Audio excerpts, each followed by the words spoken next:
আমাদেরকে নিয়ে তাদের সমালোচনাগুলো আমরা আমলে নিচ্ছি, আমরা নোট করছি এবং এগুলোকে করছেন কি এগুলো পুনরাবৃত্তি যেন না হয় এগুলোর উপর আমরা কাজ করবো এবং মানুষকে নিয়ে আমরা বিহারি ক্যাম্পে গিয়েছিলাম।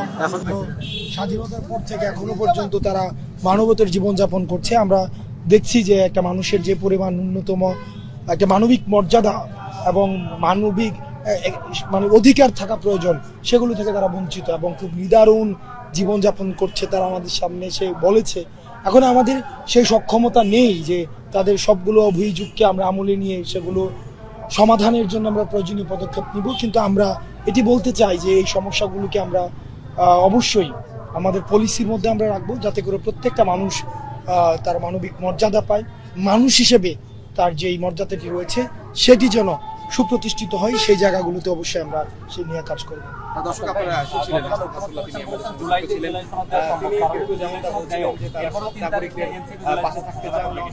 দেখেন জুলাই সনদ এবং হচ্ছে জুলাই ঘোষণাপত্র এই দুইটির মধ্যে কিন্তু পার্থক্য রয়েছে। জুলাই সনদ হচ্ছে যে আমাদের পলিসির যে জায়গাটি প্রত্যেকটি রাজনৈতিক দল ঐক্যমত্য ভাবে যে পলিসি যেই জায়গাগুলোতে ঐক্যমত্য পৌঁছাবে, সংবিধান সংশোধন, তারপরে হচ্ছে আপনি দেখবেন ওই যে সিস্টেমেটিক যে বিষয়গুলো রয়েছে, ফাংশনাল যে অ্যাক্টিভিটিগুলো রয়েছে, সেই জায়গায় যেই যতটুকু ঐক্যমত্য হবে সেটাইকে আমরা বলছি জুলাই সনদ। আর জুলাই ঘোষণাপত্র এই বিপ্লবের আসলে একটা অ্যাকনোলেজমেন্ট প্রয়োজন।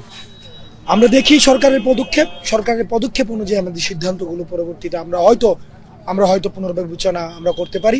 তবে আমরা বলতে চাই মানুষকে সাথে নিয়ে আমাদের এই বিপ্লবের অবশ্যই একটি ঘোষণাপত্র থাকা চাই এবং আমরা সেটি দিতে আমরা দৃঢ় প্রতিজ্ঞ এবং আমরা 3 তারিখে সবাইকে নিয়ে ঢাকায় গিয়ে শহীদ মিনারে সেই ঘোষণাপত্র আমরা পাঠ করব।